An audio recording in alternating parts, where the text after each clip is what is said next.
ஸ்ரீ சிவசங்கரா தேவனே, ஸ்ரீ சிவசங்கரா தேவனே.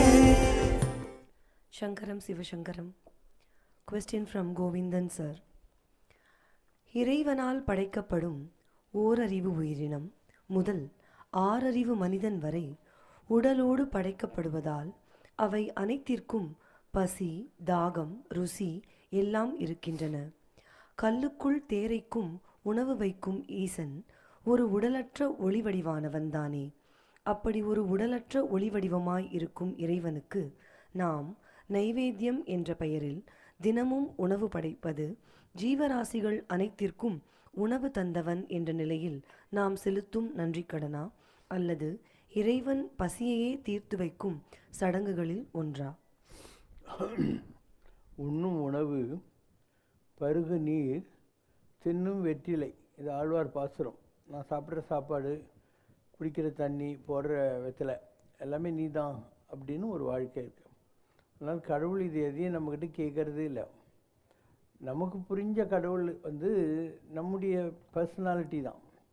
அதனால் நம்ம சாப்பிட்றோமா, கடவுள் சாப்பிடுவான்.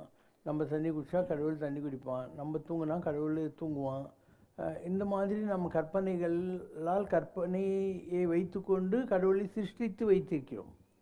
நிஜமாக கடவுள் ஒளி வடிவானவன், அதில் யாருக்குமே டவுட்டு தேவையில்லை. நான் சொல்லிட்டேன், ராமனும் கிருஷ்ணனும் இயேசுவும் புத்தனும் மகாவீரனும் பரமாச்சாரியன் ராகவேந்திரன் ஸ்ரீபாபும் நம்மள மாதிரி தான். உலகத்தில் நம்மள மாதிரி வையத்துள் வாழ்வாங்கு வாழ்பவர் வானுரையும் தெய்வத்தில் வைக்கப்படும் தெய்வத்தினுடைய நிலையை அடைஞ்சாங்க.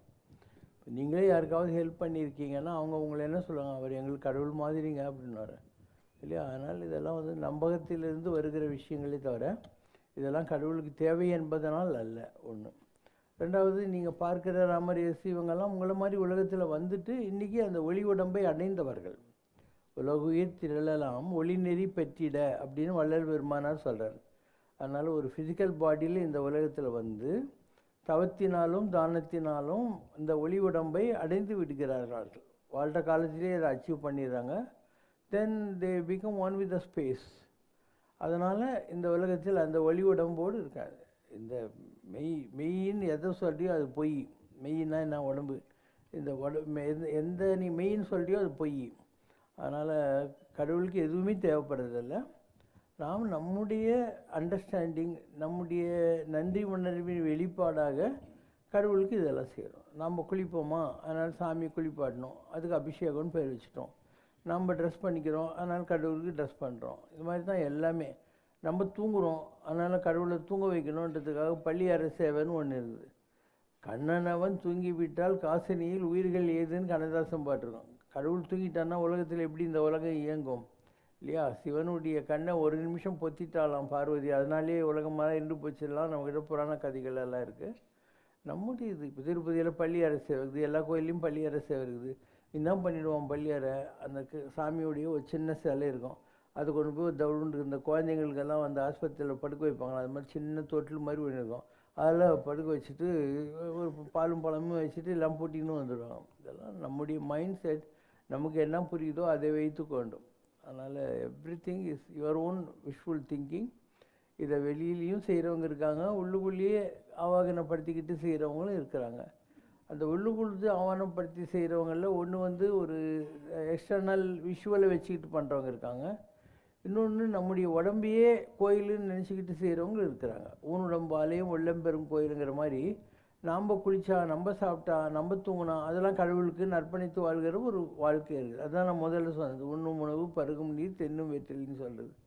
Your own understanding. வாசித்து காணோனாதது. கடவுள் என்பவன் எதனாலும் புரிந்து கொள்ள முடியாத ஒரு வஸ்து. எதுக்களாலும் எடுத்த மொழியாலும் சோதிக்க வேண்டாம். மிக்கு பறந்துள்ள ஜோதியான் புகின் அழகில்லை கிளக்க வேண்டாம். இதெல்லாம் எக்ஸ்பிளைன் பண்ண முடியாது. It's an experience. இப்போது கண்ணப்ப நாயனாருக்கு சிவபெருமான் பசியாக இருக்கான், அவனுக்கு வைக்கணும் சாப்பாடுன்னு தோண்டும், மட்டனை கொண்டு போய் வைக்கிறாரு. அவனுக்கு தண்ணி வேணுன்ற போது வயலை கொண்டு போய் தண்ணி அவன் மேலே துப்புறாரு, இலத்தலையெல்லாம் அவன் மேலே போடுறாரு. இது ஒரு பாவனை. இந்த பாவனை ஐயருக்கும் இருந்திருக்கும், அந்த கண்ணப்ப நாயனாருக்கும் இருந்திருக்கும். ஐயர் இன்னும் கொஞ்சம் மடியாக செய்வார். தட்டில் எடுத்துன்னு போய் தலைமையில் வச்சுட்டு அதுக்கு விட்டு விட்டுலாம் பண்ணி 4 மந்திரம் கூட சொல்லியிருப்பார். ஆனால் சிவபெருமானுடைய கண்ணில் ரத்தம் வழிகிற போது ஐயர் தன் கண்ணை கொடுக்கல. கண்ணப்ப நாயனார் தான் கொடுத்தான்.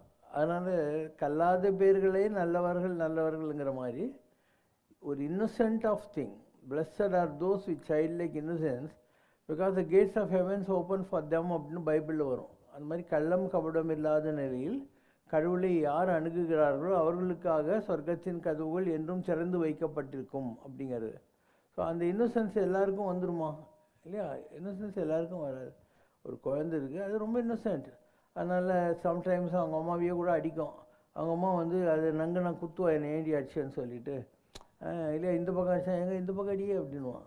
So it's all the question of reciprocating love. So if you behave like a child, God will also reciprocate you like a child. ஒரு கதை சொல்லியிருக்கு. நான் ஒத்த காலில் நின்று இருந்தார் பத்மபாதர் அப்படின்னு சொல்லி ஆதிசங்கராச்சாரியரே சிஷ்யன். சுற்றிலும் அக்னி ஸ்தம்பன்னுவாங்க, நெருப்பு வளர்த்துட்டு நடுவில் நின்றுட்டு இப்படி பூஜை பண்ணிட்டு இருக்குது. அந்த வழியாக ஒரு இடப்பையன் போகிறான். போயிட்டு சாமி என்ன பண்ணிட்டு இருக்கிறீங்கன்னா, முழுதான் புரியாது போலான்றார். சொல்லுங்கள் சாமி அப்படின்னு. பிரகலாதனுக்கு பின்னால் நரசிம்மனுடைய தரிசனம் யாருக்கும் கிடைக்கல, அதுக்காக நான் ஒத்த காலில் நின்று தவம் பண்ணிகிட்ருக்கேன். கேட்குறான், எப்படி இருக்குங்க சாமி அது நரசிம்மன்? சிங்கம் மூஞ்சி மனுஷன் உடம்புன்றார். சரி சாமி நான் காட்டுக்குள்ளே தான் போகிறேன், கடிச்சாக்கா வந்து குழந்தை கூட்டின்னு வந்துடுறேன். இவன் இந்த அளவுக்கு இன்னசென்ட்டாக இருக்கானேன்னு சொல்லிட்டு காட்டுக்குள்ளே இப்போ நரசிம்மர் வந்து ஒரு மரத்தடியில் படுத்துக்கிறாரு. கடிச்சாச்சு சிங்கம் மூஞ்சி மனுஷன் உடம்புன்னு அதை ஏலத்தலெல்லாம் போட்டு தரன்னு இழுத்துன்னு வர்றான். அதை பார்த்த உடனே பத்மபாதர் சாமி வந்துட்டியா ஆயுன்றார். அப்போ சாமி சொல்கிறான், வாய முடியும் சும்மாடுறா, நான் உனக்காக வரல, கள்ளக்கபடம் இல்லாத இந்த பையன் நீ கஷ்டப்படுறியேன்ட்டு என்னை கூப்பிட்டான், அவனுடைய அன்பு கட்டுப்பட்டு தான் நான் வந்திருக்கேன்னாரான். அதனால் இந்த அன்பு தான் கடவுளில் இருக்கிற விஷயம். அன்பெனும் பிடியில் அகப்படும் மலை, கடவுள் மலை தான், ஆனால் அன்பு எனும் பிடியில் அகப்படும் மலை. இதுக்கு முன்னே நான் வரிசையாக சொல்லிகிட்டே இருந்தேன். கடவுள் மலை தான், அண்ணா மலை தான், அன்பெனும் பிடியில் அகப்படும் மலை, கடவுள் மலை தான், வேங்கட மலை தான், அன்பெனும் பிடியில் அகப்படும் மலை, பழனி மலை தான், இப்படி வரிசையாக சொல்லிட்டு வந்து எல்லாம் கடவுளும் ஒன்றே தான், அன்பில் தான் மாட்டுவோம் அப்படின்னு.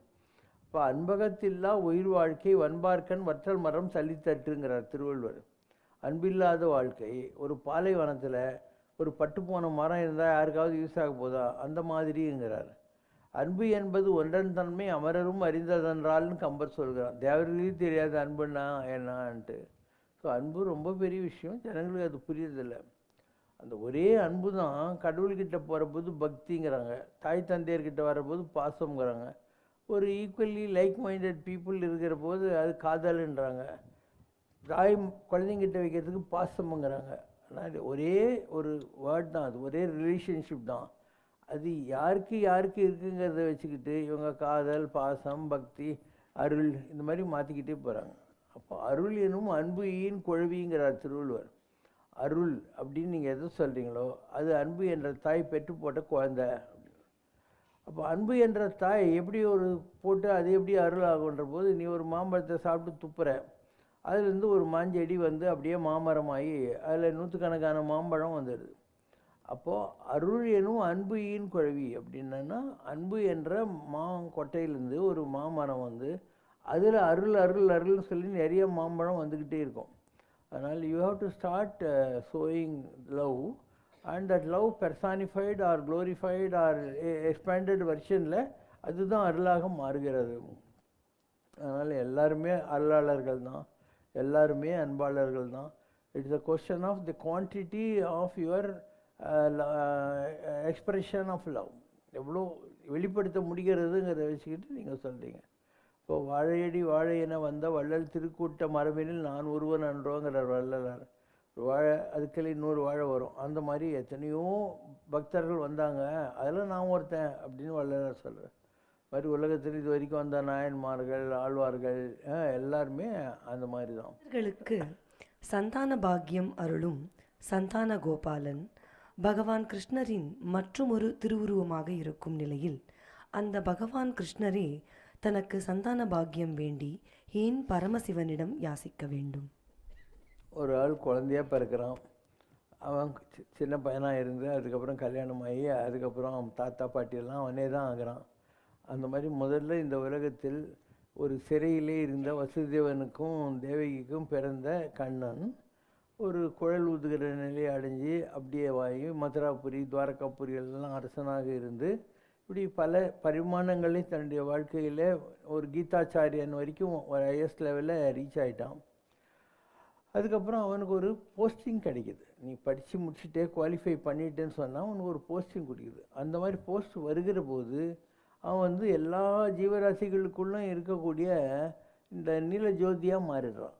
அதுதான் நீலவண்ண கண்ணாவாடா நீ ஒரு முத்தம் தாடாங்கிறது. அப்போது ஆரம்பத்தில் இருந்த சின்ன கிருஷ்ணன் தான் இந்த இடத்துல எல்லாருக்குமே ப்ளூ கான்ஷியஸ்னஸாக மாறிடுறான். So it is a promotion given to a small எதுக்குள்ள பையன் who achieved something in the world. நீ படிக்க முடிச்சிட்டேன்னா நீயும் டாக்டரேட்டு, நீயும் அப்துல் கலாம் தான் இல்லையா? அதனால் அந்த முயற்சி செய்து அந்த உயரங்களை அடைந்தான் அப்படிங்கிறவர்.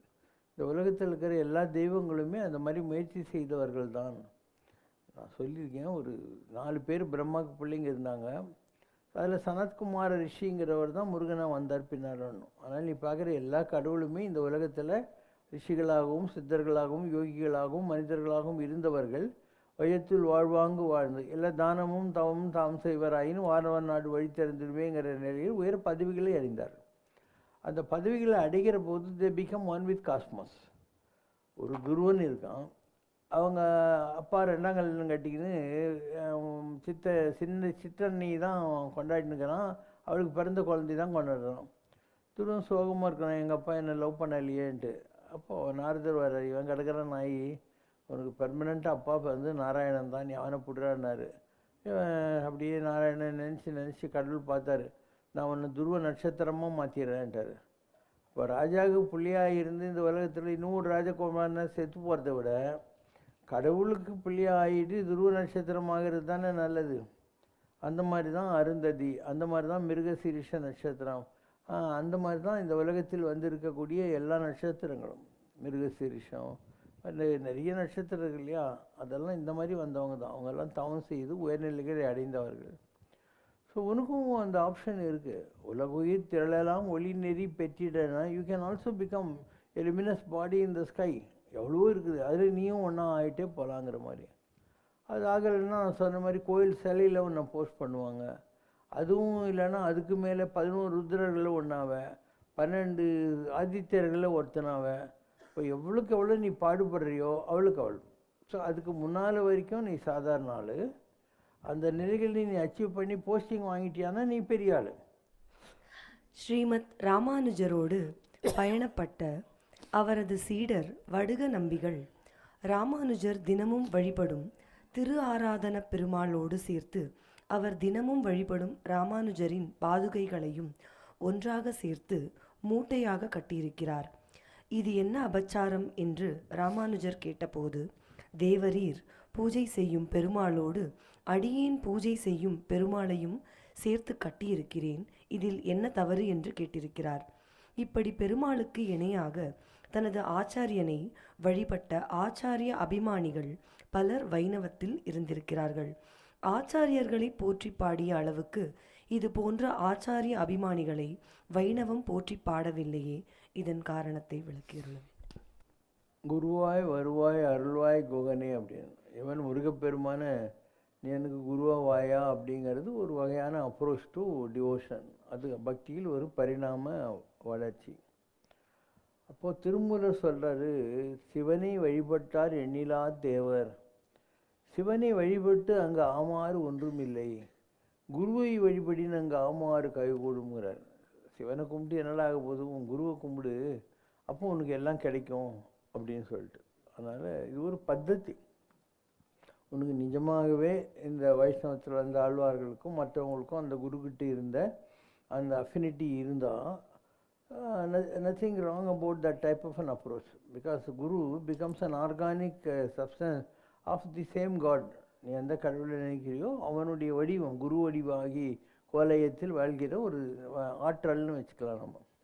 பட் குரு மேலே உனக்கு எப்பயுமே ஏதோ ஒரு டவுட் இருக்குது, டோட்டலாக உன்னால் அவர்கிட்ட சரண்டர் ஆக முடியல, நீ அவன் ஆராய்ச்சி பண்ணிகிட்டே உட்காந்துட்டுருக்கன்னா நீ பேசாமல் இந்த கேலண்டர் கல்லெல்லாம் கட்டின்னு எதையாவது இப்போ லாங் ஜம்பில் ஓடி வந்து குச்சாக்கா தான் நீ 20 அடி வந்து ஓடி வர போது யோசனை பண்ணியானா 4 அடியில் நின்றுபிடுவேன். அதனால் உனக்கு நிஜமாகவே குரு மேலே ஒரு அப்பல் கட்டுற பக்தி இருந்தால் அதுவும் உனக்கு கரை சேர்த்துரும், உனக்கு அதில் சந்தேகமே தேவையில்லை.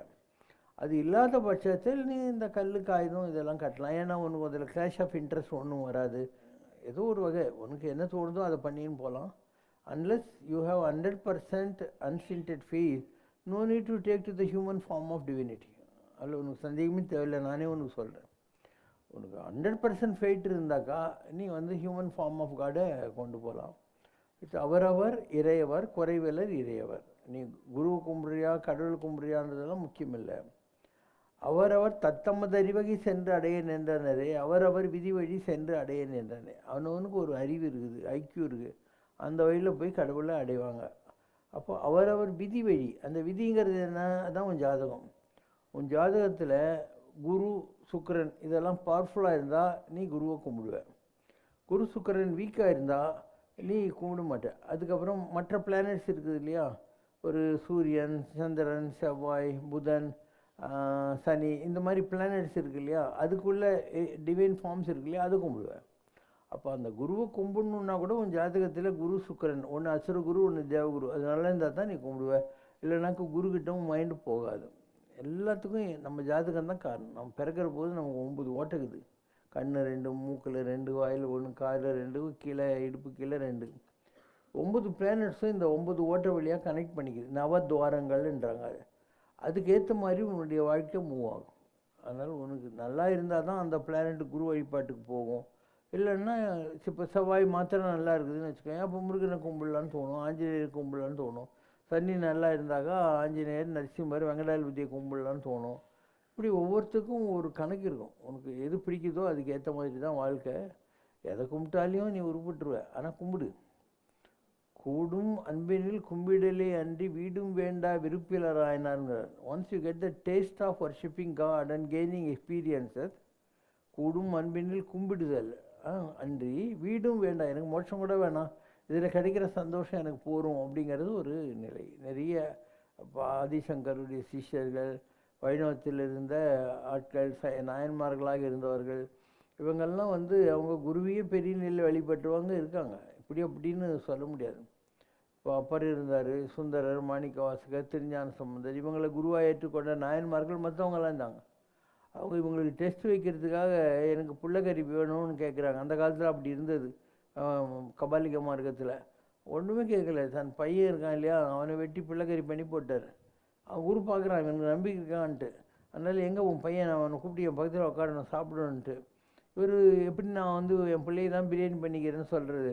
அப்போ சீராளா வா அப்படிங்கிறாரு. பையன் செத்து போனவன் எந்திரிச்சு வந்து பக்கத்தில் சாப்பிட ஆரம்பிச்சிடறான். அதனால் எந்த ஒரு நம்பிக்கையை நீ பிடித்து கொண்டிருக்கிறாயோ அந்த நம்பிக்கை உனக்கு அடுத்த ஸ்டெப்பு கொண்டு போகும். It's not that anyone wants your son to tie. நீ நம்பறியா அப்படின்னு தான் அவங்க பார்க்குறாங்க. எவ்வளோ விஷயங்கள் ஆழ்வாராதிகள் எல்லாத்துலேயுமே இந்த மாதிரி விஷயங்கள் இருந்திருக்கு. So you go through all that. யார் படிக்கிறாங்க இப்போல்லாம்? நாயன்மார் சரித்திரம், ஆழ்வார் சரித்திரம், இதெல்லாம் யாருக்கு தெரியும்? யாருமே படிக்கிறதே கிடையாது. எல்லாம் இந்த இங்கிலீஷ் மீடியத்தில் போயிட்டு இல்லை 5 மார்க் ஜாஸ்தி வருதுன்னு ஃப்ரெஞ்சு, சான்ஸ்கிரிட், ஜெர்மன் படிச்சுன்னுக்கிறாங்க. இப்போ ஜெர்மன் லாங்குவேஜ் கூட எடுத்துட்டாங்க தமிழ்நாட்டில். அதாவது ஆப்ஷனல் கிடையாது. ஒன்லி ஃப்ரெஞ்சு, சான்ஸ்கிரிட், ஹிந்தி, இந்த 3 தாங்குது. ஹிந்தி வடநாட்டுக்காரங்களா மாதிரி நம்மளால் படிக்க முடியாது. ஏன்னா ஹிந்தியில் ஒவ்வொரு வார்த்தைக்கு கூட ஆண்பால் பெண்பால் இருக்குது. 3 லிங்க்கு, நோ லிங்க்குலாங்குது. அதனால் கஷ்டம். ஹிந்தியில் நீ வந்து தமிழ்நாட்டில் இருந்து ஃபுல் மார்க் வாங்குறது ரொம்ப கஷ்டம். என்ன படித்தா இல்லை என்ன செஞ்சால் சாப்பாடு கிடைக்கும். யாரும் அறிவுக்காகவோ நாலேஜுக்காகவோ படிக்கிறதுலாம் கிடையாது. அந்த காலத்தில் அப்படி இல்லை.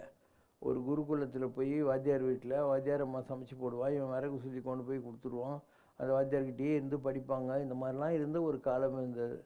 அதுக்கப்புறம் தின பள்ளிக்கூடம் வந்துச்சு. அதுக்கப்புறம் ரெகுலர் ஸ்கூல்ஸ் எல்லாம் வந்துச்சு. கனவு, தூக்கம், விழிப்பு என்ற 3 நிலைகளிலும் ஆத்மஸ்வரூபியாய் இருப்பது மனிதனின் ஆத்மாதானே. அப்படி இருக்கும்போது விழிப்பு நிலையில் நம்மால் எளிதில் உணரக்கூடிய கான்ஷியஸ்னஸ் கனவு நிலையிலும் தூக்க நிலையிலும் இருப்பதில்லையே. அதன் காரணம் என்ன? நமக்கு ஒரு ஃபிசிக்கல் பாடி இருக்குன்னு நம்ம நினச்சிட்டு இருக்கோம். இந்த ஃபிசிக்கல் பாடிக்கு என்ன பேர்? அன்னமய கோஷம். இட்லி, புண்ணாக்கு, தோசை இதெல்லாம் சாப்பிட்டா தான் இந்த உடம்பு இருக்கும். உடம்பார் அழியின் உயிரார் அழிவர். அதனால் சாப்பிட வேண்டியிருக்கும். இது அன்னம்னா சாப்பாடுன்னு அர்த்தம். அன்னமய கோஷம். அதுக்கடுத்து நீ இப்போ பேசின்னு இருந்தாலையும் மூக்குக்குள்ளே போயிட்டு வந்துன்னு இருக்குது இல்லையா, ஆக்சிஜன், கார்பன் டை ஆக்சைடு அது வந்து பிராணமய கோஷம். அதனால தான் ஒருத்தன் செத்து போயிட்டானா மூக்குட்ட விரல் வச்சு பிராணம் போயிந்தியே அப்படின்றான். பிராணன்னாக்கா உன்னுடைய உயிர் ஆற்றல் எனர்ஜின்னு அர்த்தம், அது போயிடுது. தூங்கினேங்கிற அதில் ரயிலில் மிஸ் பண்ணுற, தண்ணியில் முழுகி போகிற, எல்லாரும் நடக்குது. எல்லாம் அதிலே சந்தோஷம், அதிலே துக்கமெல்லாம் கூட நடக்குது. அதுக்கு பேர் மனோமய கோஷம். மனதினால் ஆன கோஷம்னா உடம்பு. அதுக்கு மேலே விஞ்ஞானமய கோஷம் அப்படின்னா நம்முடைய மைண்டு ஒரு 80% வேலை செய்கிற ஒரு நிலை. அப்படி தான் இந்த சயின்டிஸ்ட்டுங்கெல்லாம் உருவாகுறாங்க. அதுக்கு மேலே ஒன்று தஸ்கால ஆனந்தமய கோஷம். ஆனந்தமய கோஷம்னா எப்படி ஒரு மீன் தண்ணியிலேயே வந்து குட்டி போடுது, தண்ணியே சாப்பிடுது, தண்ணியிலேயே குடிக்குது, அண்ட் அதிலே தான் சாகுது.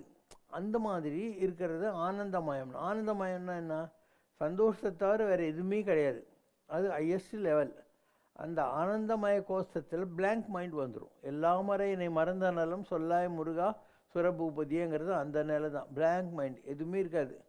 ஸோ இந்த 5 நிலைகளும் தான் ஒரே உடம்புல மாறி மாறி செயல்படுகின்றன. ஒரே ஆள்கிட்ட ஒரே மாதிரி செயல்படுது. இதில் இந்த விஞ்ஞானமயம் ஆனந்தமயமுக்கு போகிறதுக்கு கொஞ்சம் லேட் ஆகுது. மற்றபடி இந்த அன்னமயம் பிராணமயம் மனோமய கோஷம் இல்லையா, இது எல்லாருக்குமே இருக்கிறது தான். உலகத்தில் இருக்கிற எல்லாருக்கும் இருக்கும். நீ முட்டாளாக இருந்தாலும் இருக்கும், அறிவாளியாக இருந்தாலும் இருக்கும். அந்த 2க்கு போகிறதுக்கு தான் உனக்கு நல்ல ஜாதகம் இருக்கணும், ஐக்யூ இருக்கணும். அதுக்கப்புறம் you may understand what is that about. இதுதான் is routine. So don't confuse.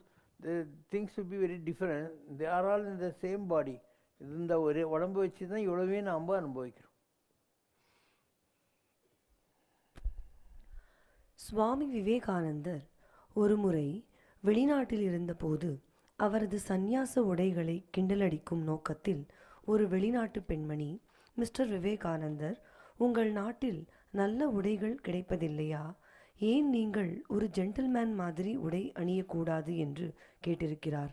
அதற்கு சுவாமி விவேகானந்தர், மேடம், உங்கள் நாட்டில் ஒரு டெய்லர் தான் ஒரு மனிதனை ஜென்டில்மேனாக உருவாக்குகிறார். ஆனால் எனது நாட்டில் மனிதனின் சுபாவம்தான் அவனை மகானாக்குகிறது என்று பதில் கூறியிருக்கிறார். ஒரு மனிதனின் சுபாவம் எவ்வாறு அவனை மகானாக மாற்ற முடியும்? விவேகானந்தர்கிட்ட நீங்கள் ஏன் காவி கட்டின்னு இருக்கீங்கன்னு ஒரு தடவை கேட்குறாங்க. அதுக்கு அவர் சொல்கிறாரு, சந்நியாசத்தினுடைய அடையாளம் இதுங்கிறதுக்காக நான் இதை கட்டலை. நான் ரொம்ப ஏழை, என்கிட்ட எந்த வசதியும் இல்லை. இன்னொருத்தன் வந்து என்கிட்ட ஹெல்ப்பு கேட்குற போது இல்லைன்னு சொல்கிறதுக்கு எனக்கு ரொம்ப கஷ்டமாகுது. I feel very ashamed. நான் இந்த ட்ரெஸ்ஸு போட்டால் அவனுக்கு தெரியும் இந்த ஆள் தேர மாட்டான், நம்ம கேஸு தான்ட்டு. அதனால் I will avoid the application of saying no அப்படிங்கிற வார்த்தையை பயன்படுத்தினேன். அதனால் யாருக்கு வசதி இல்லையோ அவன் எனக்கு வசதி இல்லை, என்னை தொந்தரவு பண்ணாத அப்படின்னு சொல்கிறதுக்காக அது ஒரு அடையாளமாக வச்சுருந்ததை விவேகானந்தர் சொல்கிறாரு. அமெரிக்காவுக்கு போய் எல்லாத்தையும் தொலைச்சி போட்டு ஒரு ரயில்வே கூட்ஸ் வண்டியில் படுத்துன்னு இருந்தார் வசதி இல்லாமல். எதிர் மாடியிலேருந்து ஒரு வெள்ளைக்கார பொம்பளை இந்த ஆளை பார்த்துட்டு ஏதோ கஷ்டத்தில் இருக்கிறாருன்னு கூட்டின்னு போய் அவள் வந்து 6 மாதம் இவருக்கு ரெக்கமெண்டேஷன் லெட்டர் கொடுத்தா. இந்த ஆள் நல்லா நாலெட்ஜபிள், எல்லாத்தையும் தொலைச்சிட்டான் டாக்குமெண்ட்டுன்னு. இவர் அதை எடுத்துன்னு சிக்காகோவில் உலக மகாநாட்டுக்கு போகிறாரு, ஆன்மீக மகாநாட்டுக்கு. அங்கே இவர் வந்து ஒரு ஆர்கனைஸ்டு ரெப்ரசன்டேட்டிவ் இல்லை. பிரம்மஞான சங்கம், ஆரிய சமாஜி அது மூலமாக போகலை இவர். அதனால் இவருக்கு முதல்ல சீட்டே கொடுக்க மாட்டேன்னாங்க. அந்த அம்மா வந்து வெள்ளைக்காரின்றதுனால அந்த லெட்டர் காட்டி இவர் பேசுகிறாரு. ஸோ அந்த சபையில் எல்லோரும் பேசுனாங்க, அந்த மாதிரி இவரும் பேசினார். இப்போ நம்ம ஊரில் நம்ம என்ன பேசுகிறோம்? பேசுகிற போது தாய்மார்களே சகோதரர்களே அப்படின்னு பேசுவோம். அவங்க வெள்ளைக்காரங்க என்ன பேசுவாங்க? லேடிஸ் அண்ட் ஜென்டில்மேன் அப்படின்வாங்க. இவ்வளோ தானே. இது வந்து எல்லாம் அந்தந்த நாட்டில் இருக்கிற வசதிக்கு ஏற்ற மாதிரி. தாய்மார்களே சகோதரர்களே நம்ம பேசுகிறது, அவங்க லேடிஸ் அண்ட் ஜென்டில்மேன்.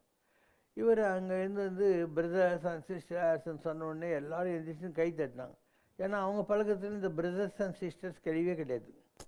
அதனால் அதுவே ஒரு பெரிய கிளாமர் ஆகி போச்சு அவருக்கு.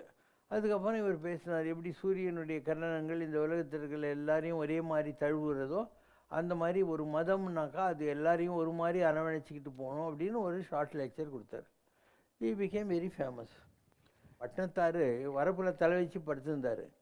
2 லேடிஸ் அந்த பக்கம் போகிறபோது இவன் சாமியாரா சொகுசு கேட்குது பாருனாங்களாம். அவங்க சொல்கிறது கரெக்டு தான். தலையை இழுத்துக்கிட்டு தரையில் படுத்துக்கினார் வயலில். அவங்க திரும்பி இப்படி போனாங்களாம், இவன் ஃப்ராடு சாமியார், இல்லைன்னா நம்ம பேசுகிறத பற்றி இவனுக்கு என்ன கவலை அப்படின்னாங்களாம். அதனால் உலகம் இப்போ வாழ்ந்தாலும் இயேசும்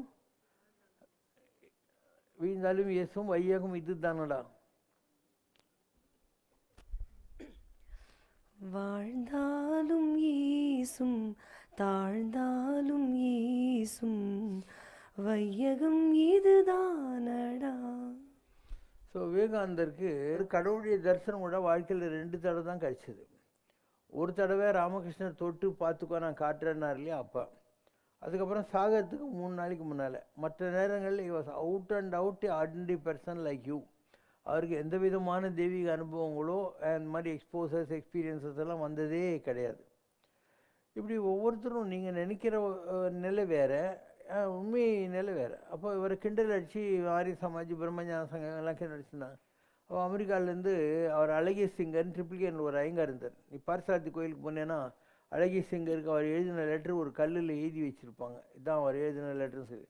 அதில் நான் ஏன் அமெரிக்கா வந்தானே எனக்கு கஷ்டமாக இருக்குது, நான் எவ்வளோ கஷ்டப்பட்டு இங்கே வந்து சேர்ந்தேன், என்னை பற்றி இந்தியாவில் எல்லோரும் தப்பாக சொல்கிறாங்கன்னு நம்ம புலம்பியிருப்பார் அவர்.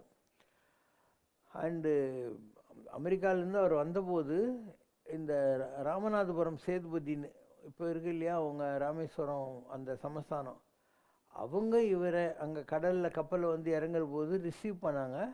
அப்போ ராமநாதபுரம் சேதுபதியை அந்த தேரை பிடிச்சி இழுத்தான்.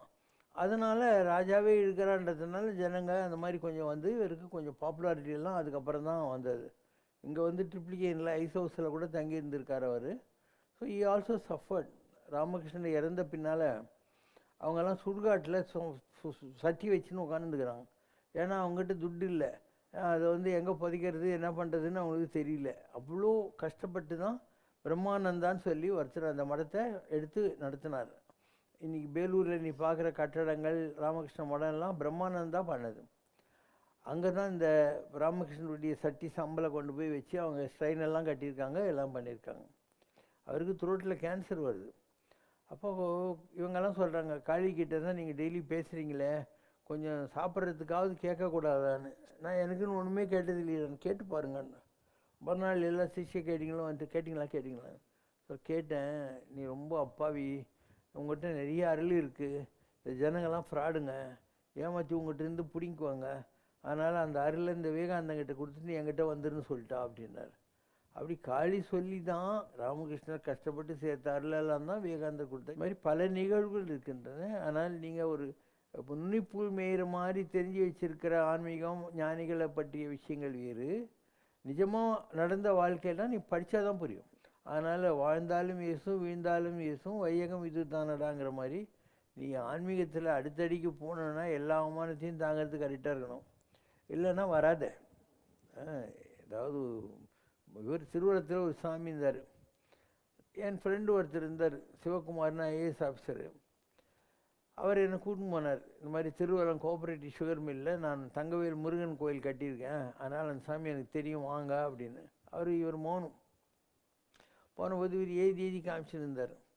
அப்போ சாமி தான் அவர் மௌனத்தில் இருக்கிறார் சாமின்னு. நான் அதுக்கு அவர் சொன்னார், இதுக்கு பேரை மௌனமா, ஒரு வரியில சொல்ல வேண்டியதை 10 வரியில் எழுதி காட்டணும்ல, சைக்கிளையும் நான் தப்பாக நினச்சிக்கிட்டு சும்மா நான் எருமை மாதிரி தலையாட்டுவான். இது மௌனம் கிடையாது, கைக்கும் வாய்க்கும் இருக்கிற மௌனம். இது நிஜமான மௌனன்றது எதிராளி நம்ம மூஞ்சில் காரி துப்பன கூடாது, நம்ம கோபமே வரக்கூடாது, அதுதான் மௌனம். மதர் தெரசா இருந்தான் கல்கட்டாக்கு அந்த அம்மா அல்பேனியாவிலேருந்து வந்தபோது ஒவ்வொரு வீடாக போயிட்டு ஃபார் யுவர் பிரதர்ஸ் அண்ட் சிஸ்டர்ஸ்னு கை நீட்டுவா. ஒரு பெங்காலி நல்லா பீடா போட்டு அதில் துப்பினான் இதான் அப்படின்ட்டு. அவள் அதை வாங்கி வச்சுன்னுட்டு this is enough for me, can you consider something for your brothers and sisters. அதுக்கப்புறம் அவனுக்கு ஆன்டி கிளைமேஸ் ஆகிப்போச்சு. அதனால் அவன் வந்து முதல்ல இந்த அம்மாவுக்கு ஒரு சின்ன இடத்த கொடுத்தவன் கல்கட்டாவில் வந்தான். என்ன செய்தாரே ஒருத்தர் அவர் நானும் நன்மையும் செய்து விடல் அப்படிங்கிற மாதிரி. அதே மாதிரி ஒரு மகான் இருந்தார், அவர் கங்கையில் குளிக்க போகிற போதெல்லாம் மேலேருந்து ஒருத்தன் அவர் மேலே எச்ச துப்பிக்கின்னு இருந்தான். வேறு அவனை பார்த்து கையெழுத்து கொண்டு திருப்பியும் போய் குளிச்சுட்டு வருவார். அவனால் தாங்க முடியல, கீழே இறங்கி வந்து ஒரு ரோஷமே இல்லையான்னா. அவன் சொன்னான், நான் டெய்லி ஒரு தடவை கங்கையில் குளித்து கொஞ்சம் புண்ணியம் வரும், இன்றைக்கி ஒரு நாளில் நான் 20-30 தடவை குளிச்சிட்டேன்பா, உனக்கு ரொம்ப தேங்க்ஸ் நான் தான் சொல்லணுன்னா. அந்த மாதிரி நம்மளை யாராவது இன்சல்ட் பண்ணணும்னு நினச்சான்னா நீ இன்சல்ட் ஆகக்கூடாது, அப்போது அந்த மாறுதல் வரும். ஏன்னா அவன் ஒரு sadist. So when you defeat his ego, he will come back to you on the right path. அதனால் உலகத்தில் ஆன்மீகம் என்பது சும்மா இரு சொல்லற, பேசுகிறத கம்மி பண்ணு, சைலண்ட்டாக இரு, யார் என்ன சொன்னாலையும் அதை பற்றி கண்டுக்காது. அதனால் எதிரதா கொள்வார்க்கு இல்லை அதிர வருவதும் நோய். இப்படிலாம் நடக்கும் தெரிஞ்சு மைண்டில் நீ ப்ரிப்பேர்டாக இருந்தியானா இந்த உலகத்தில் யாராலையும் ஒன்றை அசிங்கப்படுத்தவே முடியாது. So every thing is in your own personality improving. அந்த பர்சனாலிட்டியை நீ தான் டெவலப் பண்ணிக்கணும். நம்ம சாமி ஆகிட்டோம், யாரும் நம்ம காலைல விழுந்து கும்பிட்டு போகிறாங்க, நம்ம தொப்பையை போட்டுன்னு உட்காந்துன்னு இருக்கலாம், மான மரியாதைலாம் வழுன்னு நினச்சிருந்தா நீ ஆன்மீகத்துக்கு வராது. உலகம் ரொம்ப கேவலமான உலகம், இன்னாதம்மை உலகம். இந்த உலகம் பொன்னானூர் இன்னாதம்மை உலகம், உருப்படாத உலகம் இது. இனிய காண்பர் அதை நிலை உணர்ந்தார். அது என்னன்னு தெரிஞ்சுக்கிட்டவன் அதில் ஏதாவது நல்லது இருக்கான்னு தேட ஆரம்பிப்பான் அப்படின்னு அர்த்தம். So it is for you to C. ஒரு 8 முழம் வேஷ்டி இருக்குது, அதில் ஒரு மை இல்லை இங்கு இருக்குதுன்னா உன் கண்ணு அதில் தான் போகும். மீதி 7.25 முழம் நல்லா இருக்குது, உன் மனசு போகவே போகாது. அதனால் முதல்ல இந்த பிளமிஷஸை விட்டுவிட்டு வெள்ளை வேஷ்டியை பார்க்குற பக்குவம் உனக்கு வந்தாக்கா இந்த உலகம் ஒன்றும் பாதிக்காது. You will be very satisfied and elated about your 7.25 mulam. So it's all your own internal training. Mahadev Shiv Shambho, Mahadev Shiv Shambho, मारकोटि सुंदर प्रभु श्री महादेव शिव शंभो, सहर्षकोटि जनपालना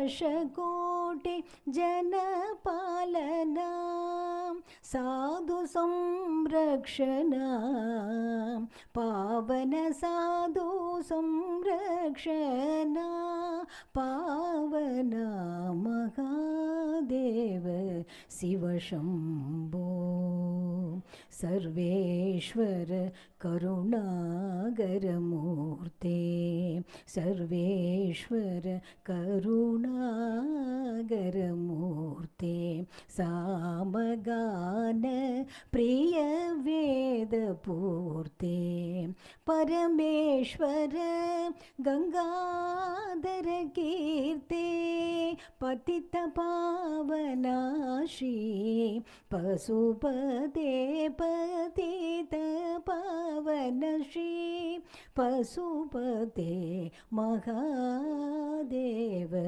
शिव शंभो.